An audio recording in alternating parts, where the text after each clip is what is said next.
Hi everyone, welcome to today's webinar, Improving Cross-Cultural Practice, Strategies and Resources for Working with Women from Cult Backgrounds.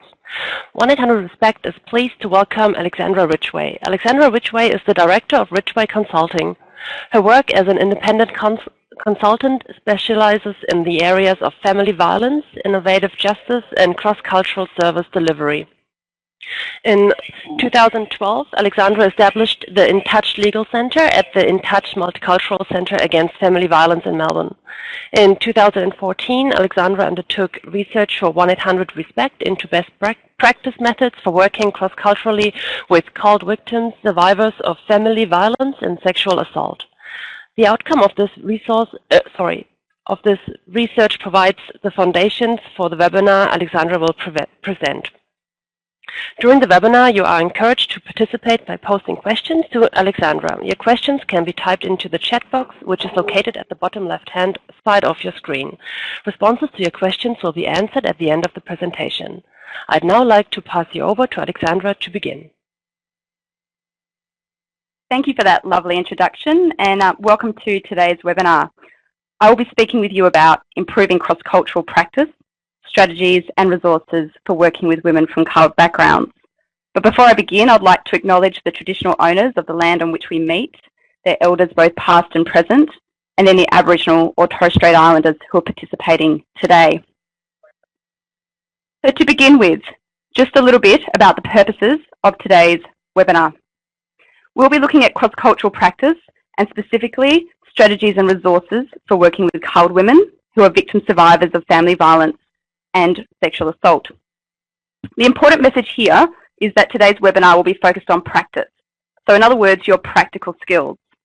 It will be an opportunity to reflect upon your current work practices and those of your organisation. But it will also allow you to look forward and learn about ways in which you can build upon and strengthen your strategies and resources for working cross-culturally into the future. Today's presentation builds upon the excellent webinar which Maria Demopoulos conducted for 1-800-RESPECT in 2013. Maria's webinar is available on the 1-800-RESPECT website, and if you have not already listened to it, I strongly encourage you to do so. It provides the conceptual foundations which are essential for working cross-culturally with victim survivors. So the purpose of today's webinar is to build upon Maria's webinar and to extend your understanding and skills, but this time with a really practical focus. As mentioned, the webinar will be presenting the findings of the research that I conducted for 1-800-RESPECT last year. This research identified best practice methods for supporting cult victim survivors, and it involved interviews with industry experts and focus groups, frontline workers. So those research findings will be discussed throughout today's session. The webinar will cover 3 key areas.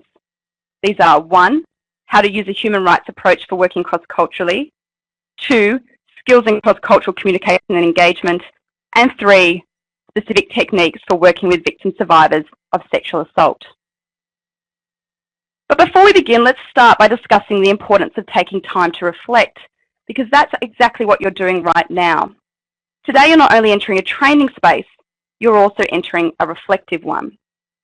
So this webinar is a little bit different. As well as providing you with a journey of learning, it has also been designed to take you through a journey of discovery about yourself. What you have done by attending this webinar is you've given yourself 30 minutes of time out from your daily grind. You've given yourself time to reflect, and you've made your cross-cultural skills a priority, and this is so important. A really important part of working cross-culturally is the ability to reflect on your own practice. So to assist you in reflecting today, I will be providing you with 3 reflective moments during the webinar. Now, if you've participated in 1-800-RESPECT webinars before, you'll know how the polls usually operate. So instead of the polls, we'll be experiencing reflective moments, which means that instead of testing your knowledge, I will actually be asking you to undertake some contemplation. So what should you be thinking about as you undertake this reflective journey during the webinar? Well, to answer this, let me share a little story with you. When I first started working cross-culturally, I had not considered the importance of reflection. The realization that cross-cultural reflective practice was probably the most important skill I would need came to me through an experience. I was working on a family violence education project which was being delivered to women from 3 cult communities, these being Sudanese, Turkish and Indian. And I wasn't actually presenting the educational content myself, but I instead was working with 3 female community leaders, 1 from each of these CULD communities. And I trained them in the areas of family violence, legal rights, and how the Australian legal system operates. And they then took that information and presented it to their own communities in their own language. So at one of these sessions with the Sudanese community, where I was present, I had an experience which was to trigger the cross-cultural reflective practice which I've used in my career and professional development ever since. The experience was this. A Sudanese woman entered the education session and she was quite late. And the image of her is forever emblazoned on my mind. She was dressed from head to toe in yellow. A yellow headscarf was wrapped around her head and tied beautifully at the front, and she wore a long dress of the same material. So in my mind, I will remember her forever as the woman in yellow. The woman shared with the group her experience of family violence. She had moved to Australia 5 years prior, but did not speak a word of English, and she had experienced ongoing violence at the hands of her husband. She was allowed only 2 hours out of the house per week for shopping, and other than this, she was forced to remain inside, a prisoner within her own home. The woman in yellow had heard about the session through her neighbour, who was her one and only friend and confidant, and she was so incredibly resourceful and determined that she had organised her shopping hours to coincide with our information session. Now, although the woman in yellow never actually accessed our service, what did happen was that the other women in the group offered her support, and so they became her support network. Learning of the woman in yellow's story had such an impact on me, and it really caused me to reflect on the work that I and my organisation did.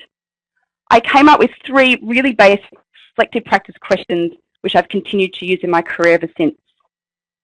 These are, what aspects of my cross-cultural practice works well? What aspects of my cross-cultural practice is less successful? And what aspects of my cross-cultural practice can I improve into the future? So in relation to the woman in yellow, when I was answering these questions, what aspects had worked well? Well, clearly having the session in her language and with a female Sudanese community leader meant that she was able to both learn about her rights, but also that she could contribute and share her story with others. But what was less successful? Well, the woman in yellow only had 2 hours out of her house per week, and luckily she'd be able to organise that time to be able to attend the session. But what about for other women? We ran 1 session in this community at one time and on one day. We all know that for victim survivors, it can be very difficult to find opportunities to attend these kind of programs. So how would I improve into the future? Well, we'd have more than 1 session, wouldn't we? And we would also run these sessions at different times in different locations to suit a wider range of needs. So as we move forward today, I want you to keep these 3 reflective practice questions in your mind. What aspects of my cross-cultural practice works well? What aspects are less successful? And how can I improve into the future? Now that you have your reflective hats well and truly on, let's turn to the first strategy for working cross-culturally. The first key strategy I would like to share with you is one that was strongly expressed through the research, and that is using a best practice human rights approach. Well, what do I mean by human rights approach? It means that as frontline workers, we must always approach our work from the perspective that human rights are paramount and there is no cultural justification for the denial of human rights. In our particular context, this means that there's no cultural justification for violence or abuse. And why is this needed? Why is a human rights approach needed? Well, there can be a tendency for people to prioritise what they believe is cultural sensitivity or cultural appropriateness over human rights. For instance, some workers might not want to discuss violence with CULD clients out of fear that it may be offensive or it may be taboo. But falling too strongly into what might seem to be culturally sensitive, but is in fact a denial of human rights, can actually cause significant harm. To give you an example, when I was working on the community education program that I just mentioned, I tried to access a group of Sudanese women in an English class. And I spoke to the worker who ran the English program. The worker was adamant that our education session was not suitable for Sudanese women. Now note, she was not Sudanese herself, but she was adamant that it was not suitable for Sudanese women. And she specifically said to me, family violence is a topic which these women are not ready to learn about. It is just not appropriate in their culture to talk about these issues. It is just too challenging for them. Now, I was a little bit stumped by this and I wondered, had I been culturally inappropriate myself? And so I spoke with the Sudanese community leader who I'd been working with. And she said something that was just so profound. She said, "We've come through over 20 years of war. I don't think an education session with a few sandwiches is too challenging for us." And this is why it is so important for workers to consult with the CALD communities that they work with, rather than speak on their behalf. And it is why we always need to apply a human rights approach and ensure that rights are put first. So, how do we do this? Well, on an organisational level, as well as on a workers level, it's important to use a human rights framework. Now, this is one of the tools that was developed for the 1800RESPECT website last year. It was developed by the Australian Muslim Women's Centre for Human Rights. And it's an excellent practical measure which incorporates the need to respect other cultures, but also to uphold the rights of CALD women and their children. I won't have time to be able to go through the entire human rights framework with you today, but I strongly encourage you to find it on the 1800RESPECT website. However, I will discuss with you some of the key principles of the framework. These are consultation, participation, collaboration, accountability, non-discrimination and equality, and empowerment. So how do you know if you and your organisation are following these principles? Well, I'm going to ask you some questions to help you decide.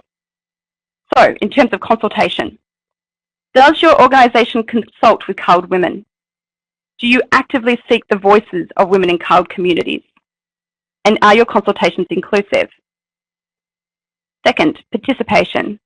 Do CALD women participate at all levels of program delivery? Are they involved in the design and implementation of services or programs that are relevant to them? Are they involved in monitoring and evaluation? Third, collaboration. Have you consulted and worked in collaboration with specialist servers who have experience in working with CALD women? Fourth, accountability.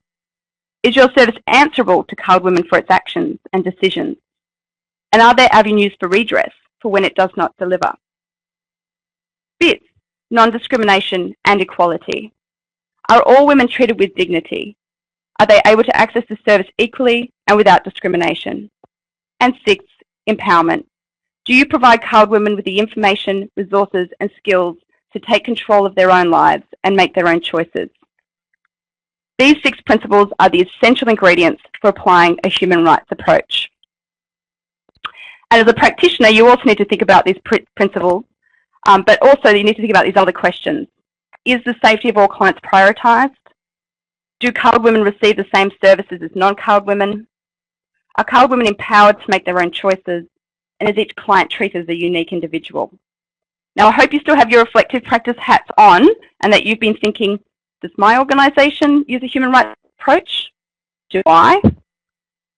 Let's have a reflective moment. Please consider the following. Reflecting upon your work experiences, both current and previous, can you think of an organisation, now this might be your own or one you've worked with, who has failed to use this human rights approach? What principles of the human rights approach could the organisation have used to improve its practice? So if we can pop up the poll now, that would be fantastic. So choose which of these which principle you think the organisation could have used to improve its practice.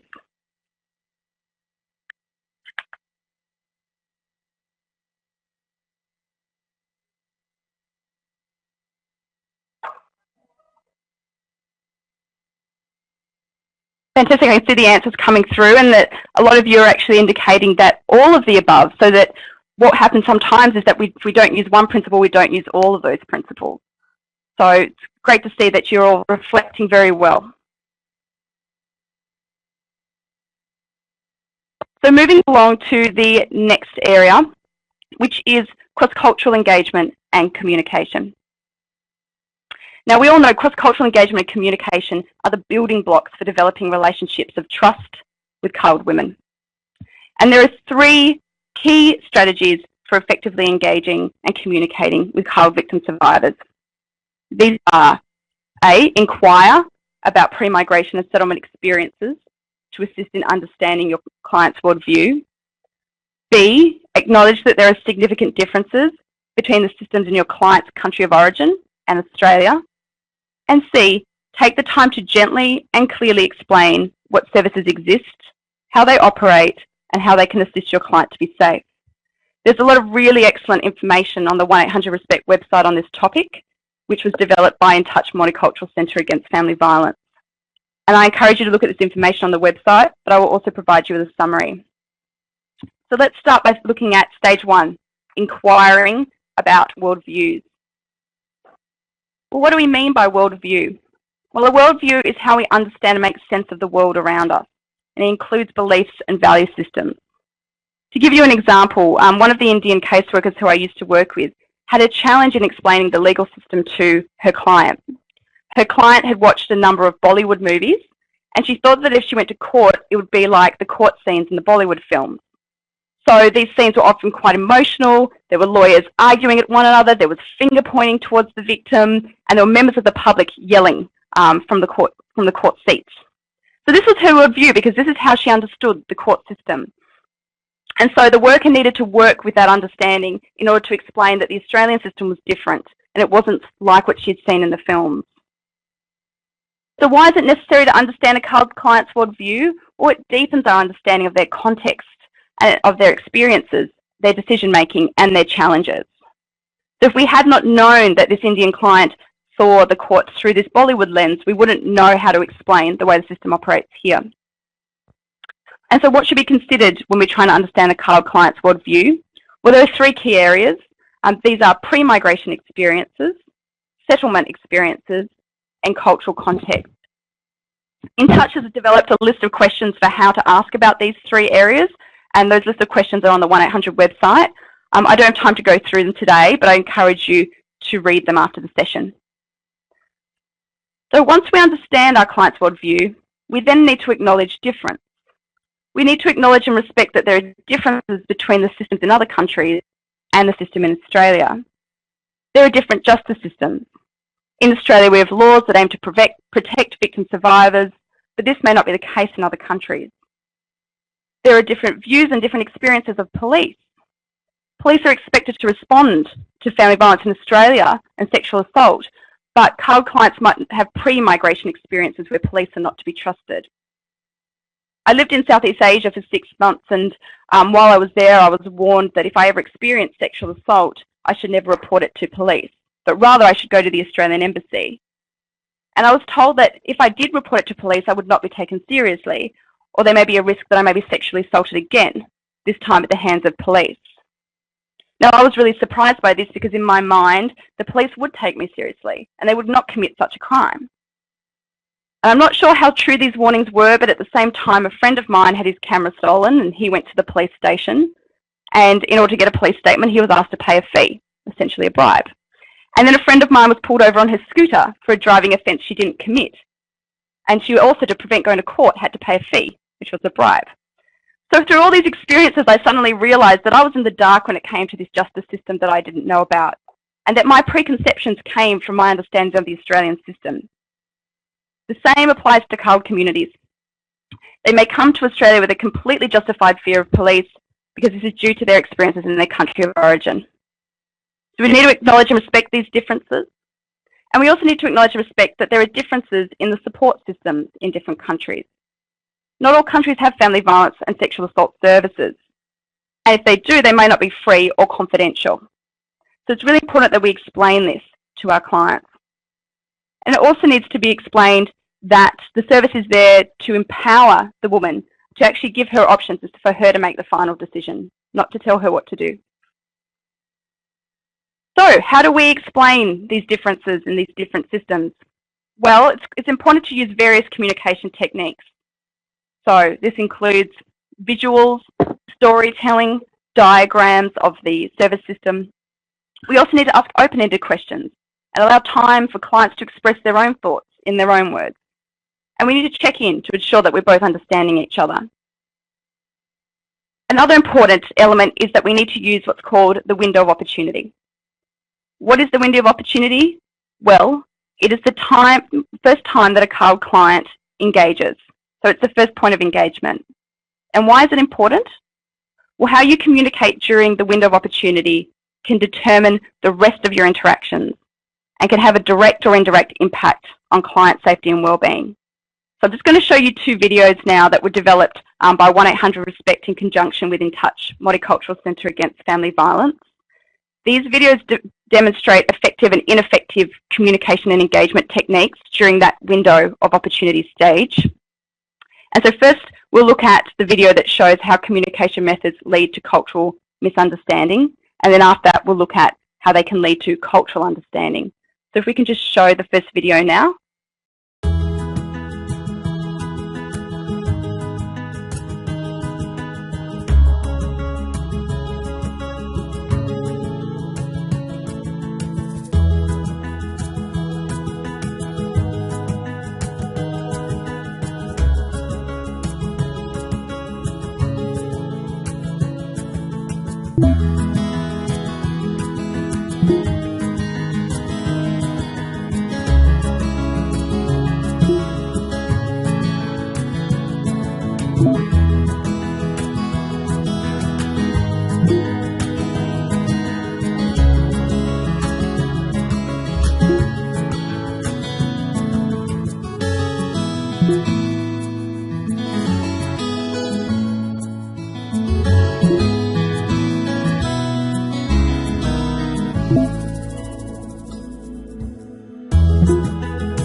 So that was the video on cultural misunderstanding. If we can now look at the video on cultural understanding.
Thank you for that. So you can see that the videos are quite different, and that in the cultural understanding video, what we have is a worker who's going to explain the service, who's willing to take time to learn about their client's worldview, who's willing to explain how things operate here. And so there's a whole range of different techniques that you can see playing out in that video. So I want you to put your reflective hats back on. I hope they've stayed on, and I want you to do your next reflective moment. So reflecting upon the window of opportunity videos, which message do you think is most important for improving cross-cultural practice? Now, all these messages are important, so I want you to think about which is the most important ones that you want to add into your practice to improve it. The first is explaining the service structure. Oh, we're jumping ahead. Okay, explaining the service structure, including that it's free and confidential. Second, explain the meanings of violence, safety and risk. 3, explain the Australian system, including the role of police, courts and refuges. Ask permission before asking questions. Checking in with the client to see how they're going, and taking the time to learn about the client's pre-migration experiences.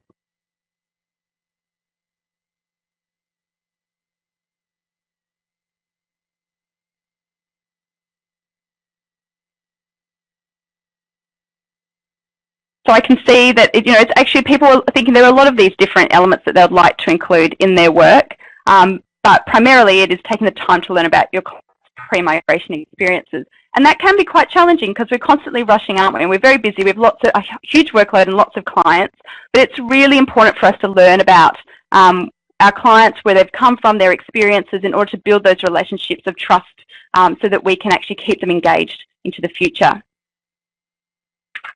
Okay, so lastly, let's move to best practice techniques for supporting child victim survivors of sexual assault. The first thing to note is that it is important to note that there are correlations between both the family violence and sexual assault best practice approaches. So a lot of the elements we've already discussed today relate both to victim survivors of sexual assault as they do to victim survivors of family violence.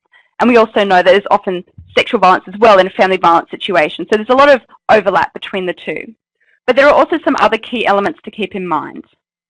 It is really important to remain open to different cultural understandings of sexual relationships. And we also need to explain what the meaning of sexual assault is, especially in the context of intimate relationships. There can be beliefs from women that because they're married, they don't have to consent to sex. So we need to have to explain how sexual assault and rape are understood within the Australian context. We also really need to validate clients' experiences, and we need to create a safe and supportive space for discussing sexual assault. There are a number of really excellent case studies on sexual assault on the 1-800 website, which were developed by Annabelle Alamant and Beata Ostapiej-Piatkowski, and I really encourage you to read these. These cases will take you through best practice responses.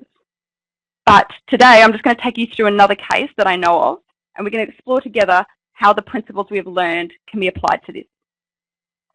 So a woman came to a service and she explained that she'd been asked to do as Australian wives do, and was having to attend what's called sex parties. Now, after further discussion, it was found that her husband had been taking her to swingers parties, and she was being requested to sleep with other men. And she'd been told by her husband this is what all Australian wives did. And of course, she thought this was true because there were other Australian women there and they were consenting. So she did not know anything else, and she didn't know what Australian culture was. So in her situation, how could the principles that we've learned today be applied? Well, in terms of the human rights approach, there's no cultural justification for what this woman experienced, and her human rights for choice and consent are paramount, and it would be vital for a worker to let her know this. In terms of the window of opportunity, as the woman shared her experiences, which would have been obviously very difficult to share, it is vital that we use that window of opportunity to understand about her worldview and to explain system differences. It is also really important for us to express that services are confidential and that they are free. And as we explain these concepts, it is important for us to use a whole range of different methods to be able to explain that rape and sexual assault in Australia are illegal, and this does not change if you're married. But we also must acknowledge and validate her experiences. And we must do this in a way that empowers her. So instead of focusing on maybe some of the challenges that she's facing, we need to focus on the courage it takes for her to share those experiences. So this means using a strengths-based approach. that we need to focus on her strengths for coming forward and accessing a service. And lastly, empowerment. The woman needs to be provided with the information about her situation and her options, but she needs to be allowed to make her own decisions. So I think this is a really excellent way to finish the session today, as it summarises some of our key learnings. But before you go, I want you to think about your cross-cultural action plan. Yes, you've got some homework to take away with you, as well as checking out all the resources on the 1800-RESPECT website. So I want you to take a moment to consider what you've learnt today and to think about what actions you'd like to put into the way you work cross-culturally into the future. So think about these questions on the screen. Think about how many of these techniques you currently use. Think about whether you can add any of the best practice methods into your approach. And then maybe write down just one action for the moment, but you can do more in the future. Write down one action you'd like to add into your toolkit, your cross-cultural toolkit, for improving your cross-cultural skills into the future. Now, I'll give you a minute to write down your action, and then I'm going to ask you to choose which one of these different topics your action fits into. So which one of these topics we've discussed today have you decided to actually undertake an action in? So this is the last poll, by the way.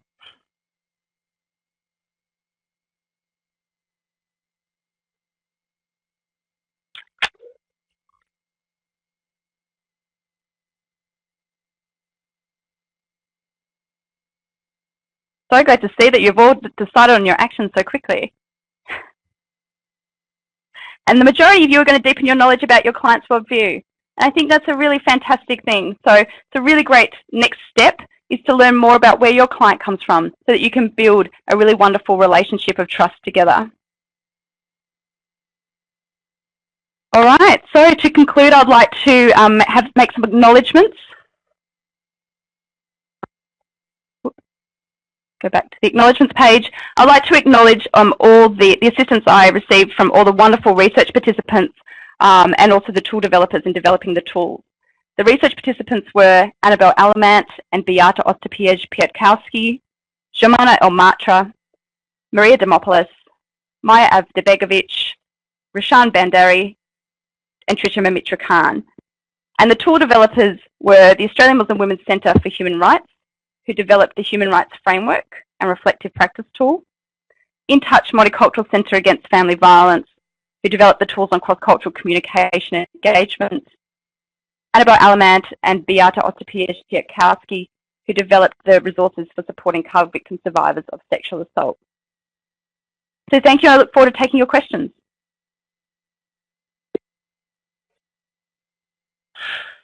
Thanks, Alexandra, for the informative presentation. Hopefully you now have some strategies when working with victims and survivors in cult communities. Okay, we're now going to open up for a few questions for Alexandra to answer.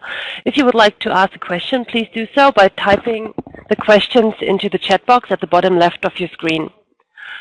Please note that case-specific information cannot be answered during this webinar. While we're waiting for questions to come through, you can download a certificate of attendance for participating in the chat box.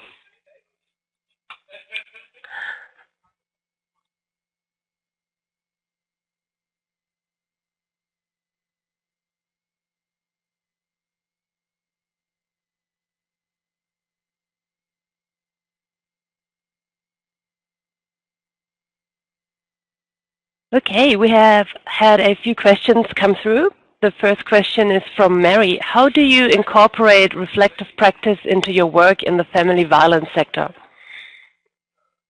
Thank you for that question, Mary. Well, it can be really difficult to incorporate reflective practice into our work because we're incredibly busy and we have huge workloads. But the way in which I incorporated it into my work is to put it in my calendar like a meeting. So I have a meeting with myself to reflect and particularly to focus on reflecting cross-culturally and to answer those three questions that I mentioned at the beginning. What am I doing? What aspects are working well? What are working not so well, and how can I improve? And I made sure I put half an hour aside in my work schedule every week to do that. Booked it in the calendar and I made sure that I never cancelled it. Thank you, Alexandra. We have another question coming from Michael. How do you identify specialists services in your area or in my area? That's a really fantastic question. Well, it's really important that if you want to access specialist services say in the family violence area, and that they are culturally diverse specialist services, that you speak with the peak body in terms of family violence and the peak body in terms of sexual assault in your area, and then ask them where the specialist services are located. But you would also want to talk to different settlement services and migrant resource centres, so that you can actually build really strong relationships with them too. They are the key services that work with CALD women when they arrive and when they're settling in Australia. So it's really important to build strong relationships with them so that you can actually work together into the future.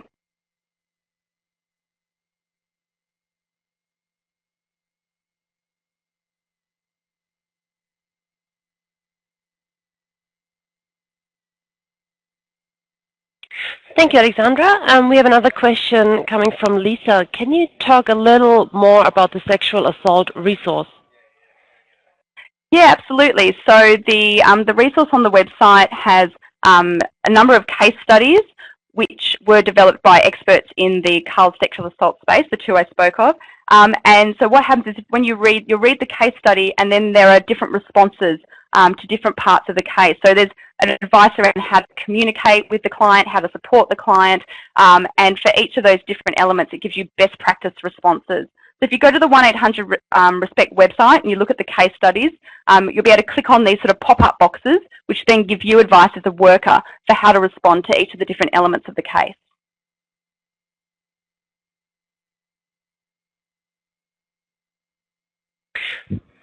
And we have another question coming from Peter. One of the issues we have is that there are clients with different languages.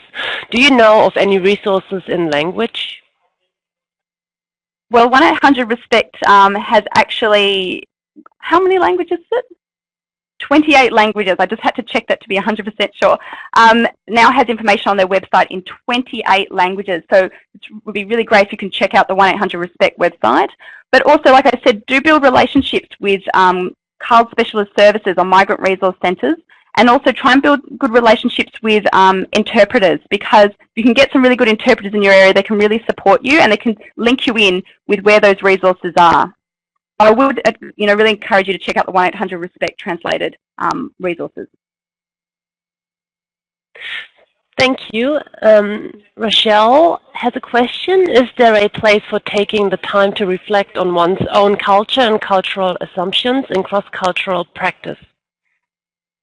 So fantastic. What a wonderful question. Thank you so much. And I would really encourage people, as I said at the beginning, to listening to Maria Demopoulos' webinar, which she conducted for 1-800-RESPECT in 2013, because she speaks a lot about how to reflect on your own culture and how to think about what sort of cultural assumptions we bring. So she gives some really fantastic tools for you to actually undertake that reflection. And so maybe it's your first reflection, so if you're booking it in your calendar for next week, maybe actually listening to Maria's webinar and undertaking those activities is a really great way to start thinking about your own culture and your own cultural assumptions.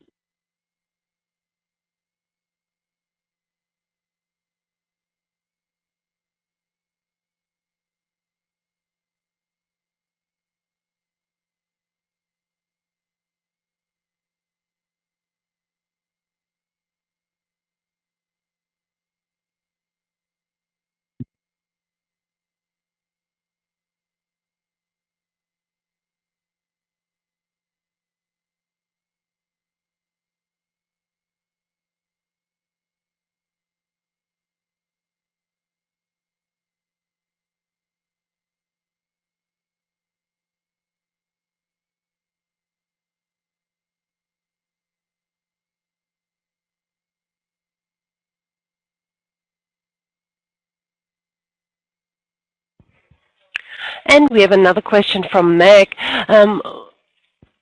What are the points, violence and CALD women in Australia?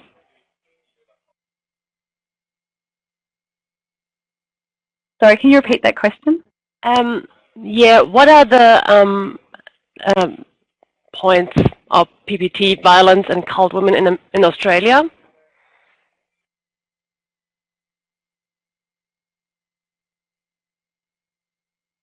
So was that question, what are the statistics in terms of child, women and domestic violence? I'm not hearing the question clearly, I'm sorry. Yes, okay, I've been given the yes. So what the research actually suggests at the moment is that rates of family and domestic violence in culled communities are around the same level as they are across all cultures. So there's no sort of cultural difference in terms of rates of family and domestic violence. But what the difference is that for culled women, they face extra barriers to accessing services. And so that can put them at greater risk sometimes because they can't actually access services to support them.